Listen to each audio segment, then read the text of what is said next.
Hello, and welcome to Ask Allison. Here's today's question. How and when do I start saving to take one day off a month? So first, I'd like to thank TherapyNotes for sponsoring us. If you are looking for a great EHR, you can get 2 months for free using the promo code Allison. So here's my answer to this. I want to zoom way out, and I also want to focus in. So we need to be really intentional, partly because of Parkinson's Law, that idea that the more money you make, the more money you spend. And so if you don't have solid plans and goals in place, you absolutely will spend whatever money you're making every month, and you're going to get used to this ever increasing lifestyle and feel like you never get a break. And I'm not here to rain on anybody's lifestyle parade. If you want to have the lifestyle you want, but if you're not planning with the financial piece, then you're ultimately missing out on a much better lifestyle.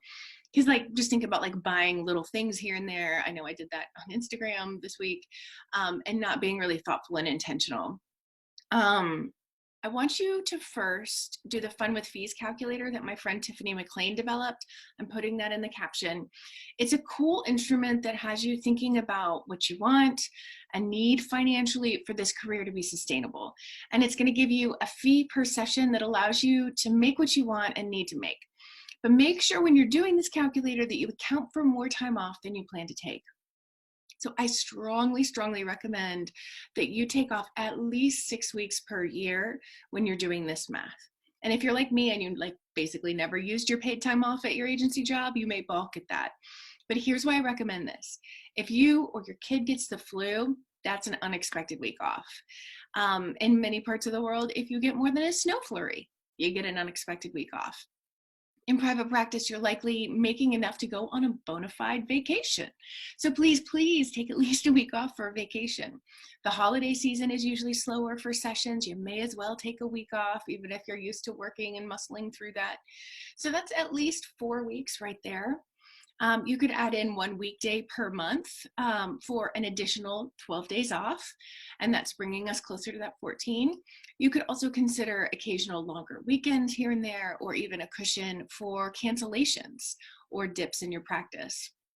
So when you're planning, a lot of people like to latch onto a number like $100,000 a year.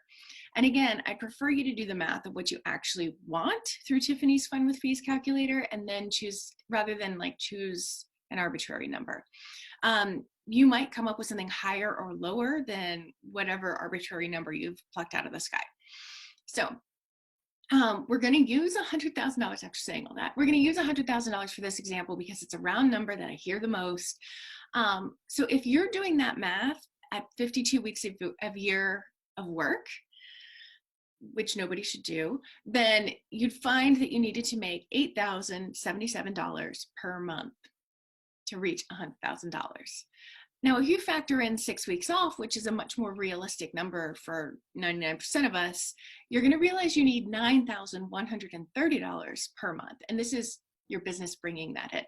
So that's over $100,000 difference, and possibly why you're finding it hard to reach previously set goals. If you're doing the math as if you never missed a session all year long, you're going to be at a constant deficit. Most of us are not mathy, and we do this part of our business really hastily to kind of get it out of the way. But when you build your goals on a faulty premise and you keep wondering why it's not working, then we have to go back to find where the error is. So I'm going to answer your question. Let's say you've done this work and you know what you need per year, and there are a ton of different ways to pay yourself. If you're taking a day off per month, that's regular enough that you don't have to save from 1 month's revenue to pay into the next month's revenue.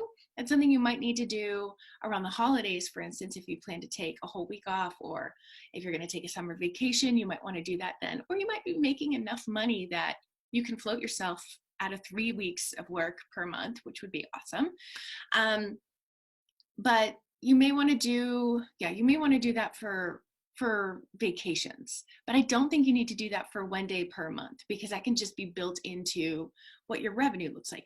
You are decreasing your revenue every month by doing that, but you're likely increasing your happiness and your ability to stay in this profession long term.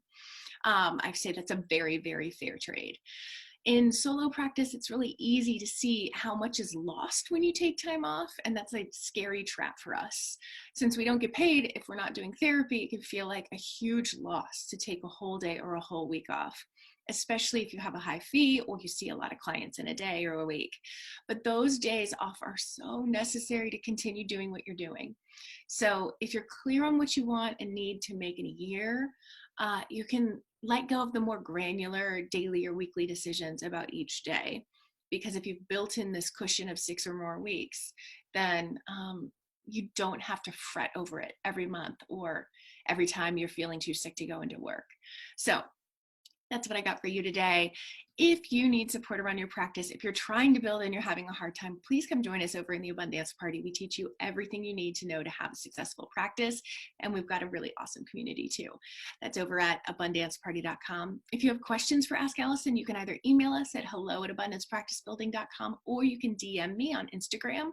I'm abundance_practice_building over there. I hope y'all have a great day.